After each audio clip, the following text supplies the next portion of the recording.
The lunch rush was in full swing at the cozy little diner where Emily had worked for the past 2 years. She was no stranger to the long hours, the impatient customers, and the occasional rude remarks from her manager, Mr. Carson. But none of that mattered to her. She genuinely loved her job, and more than that, she loved helping people. That day, an elderly man walked into the restaurant, wearing worn-out clothes and looking a little out of place among the bustling customers. He slowly made his way to a booth near the window, studying the menu with a look of hesitation. Emily noticed how he kept glancing around nervously, as if debating whether he could afford to eat there. When she approached him, he smiled warmly but spoke in a hushed voice. "Just a coffee, please," he said, sliding the menu aside. Emily hesitated. Something about the way he looked at the menu told her he was hungry, but trying to be mindful of his budget. She nodded, then made a quick decision. A few minutes later, she returned with a steaming cup of coffee and a hot plate of the diner's signature meal, roasted turkey with mashed potatoes and fresh vegetables. The old man looked up in surprise. "I didn't order this," he said, his voice laced with gratitude and confusion. Emily gave him a small smile. "It's on the house. Just enjoy your meal." His eyes welled up, and he whispered, "Thank you, young lady. You have no idea what this means to me." What Emily didn't realize was that she had just changed her life forever. The old man wasn't just any customer. He was Richard Lawson, the undercover CEO of the very restaurant chain she worked for. And he had come in that day not just to eat, but to test the character of his employees. Emily continued working as if nothing had happened, tending to the other customers while keeping an eye on the elderly man. He ate slowly, savoring every bite, occasionally glancing at her with an expression of gratitude. It made her feel good. She had always believed that kindness shouldn't be conditional. Sometimes people just needed a break. But not everyone saw it that way. As she was refilling a customer's coffee, her manager, Mr. Carson, stormed out of his office. His eyes darted around the diner before locking onto Emily. His face was flushed with anger. "Emily," he barked. "What the hell do you think you're doing?" Emily frowned, confused. I'm just serving tables." Carson jabbed a finger toward the elderly man's table. "Don't play dumb with me. You gave that man a free meal, didn't you?" The diner went silent. Customers turned their heads, watching the scene unfold. Emily straightened her back. "Yes, I did," she said firmly. "He looked like he needed it." Carson scoffed, shaking his head in disbelief. "You don't make that decision, Emily.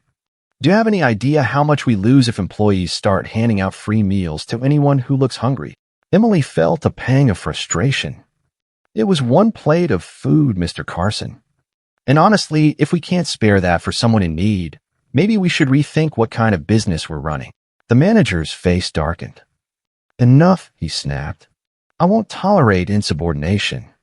Hand over your apron, you're fired." A collective gasp spread through the restaurant. Emily's heart pounded. Fired?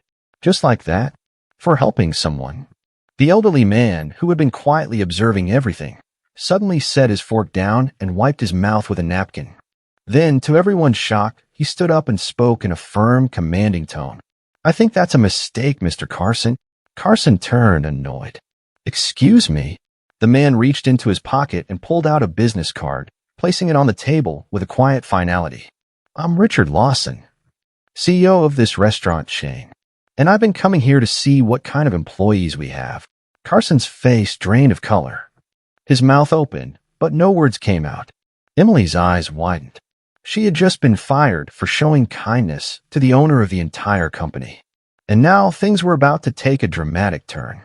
The diner remained silent, all eyes on Richard Lawson, the undercover CEO who had just revealed himself. Mr. Carson stammered, his face pale. "And Mr. Lawson, I had no idea." Lawson held up a hand, cutting him off. "Exactly," he said coldly. "You had no idea. But let me tell you what I do know, Mr. Carson." He gestured toward Emily. "I know that this young woman showed more compassion, integrity, and leadership in one act than I've seen in a long time." "And what did you do?" "You humiliated her in front of customers and fired her on the spot for doing what was right." Carson swallowed hard. "I was just enforcing company policy." Lawson scoffed. "Company policy? I wrote that policy, Carson. And I can assure you, nowhere in it does it say we punish employees for showing kindness." He shook his head in disappointment. But what I do see here is a toxic work environment created by poor leadership. Emily stood frozen, processing everything. She had gone from fired waitress to standing in the middle of a showdown between her manager and the CEO of the company. Lawson turned to her. Emily, I want to apologize for what just happened. This is not how we run things. He took a deep breath and continued. In fact, I believe we need more employees like you. Emily blinked. Wait, what? He smiled. How would you like a management position at one of our flagship locations? Someone with your heart and sense of responsibility deserves to be leading, not taking orders from people who have no business being in charge. The entire diner erupted in whispers and murmurs. Carson's mouth fell open. Esser, you can't be serious. Lawson turned to him, his expression unreadable. Oh, I am. And as for you, Carson, consider yourself fired. Gasps rippled through the room. Carson sputtered, but Lawson didn't wait for an argument. He gestured for him to leave. Humiliated and seething, Carson stormed out of the diner, slamming the door behind him. Emily stood there in shock. Moments ago, she had lost her job, and now she had just been offered the opportunity of a lifetime. She looked at Lawson, her voice shaking. I don't know what to say. Lawson chuckled. Say yes, Emily. We need people like you. Tears welled in her eyes, and she smiled. Yes, absolutely.